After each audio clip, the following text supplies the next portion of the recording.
রাসূলুল্লাহ সাল্লাল্লাহু আলাইহি ওয়াসাল্লাম বলেন সালাসাতুন কদ হারামাল্লাহু আলাইহিমুল জান্নাহ, তিন শ্রেণীর মানুষের উপরে জান্নাত হারাম। আবারও বলছি, আল্লাহ রাসূল বলেন তিন শ্রেণীর মানুষের উপরে জান্নাত হারাম। তার মধ্যে এক শ্রেণী হলো মুদমিনুল খাবার, যারা নেশাদার দ্রব্য পান করে তাদের উপরে জান্নাত হারাম।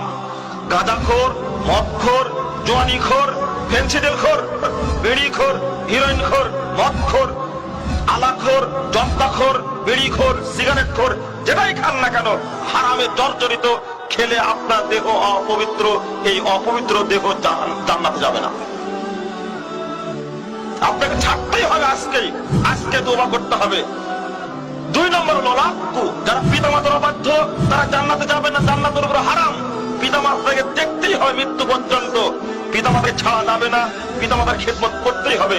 তিন নম্বর হলো দায়ুস আল্লাযী ইয়াকুরু ফি আহলিল খাবাস, ওই দায়ুস ব্যক্তি যে তার পরিবারে পর্দা চালু রাখেনি, পরিবারে বেহায়াপনা আছে, পর্দা নাই যে পরিবারে, এই পরিবার আপনার মাথায় যত বড় টুপি থাক না কেন, পাঞ্জাবি যতই শক্তিশালী হোক না কেন, যতই সুন্দর হোক কেন, মক্কায় আপনি 7 বার ঘুরে আসে তা যায় আসে না, পরিবার যদি পর্দা না থাকে, রাসূলের হাদিস অনুযায়ী প্রমাণিত হয়, আপনি অবশ্যই আপনার উপর জান্নাত হারাম, নিঃসন্দেহে হারাম।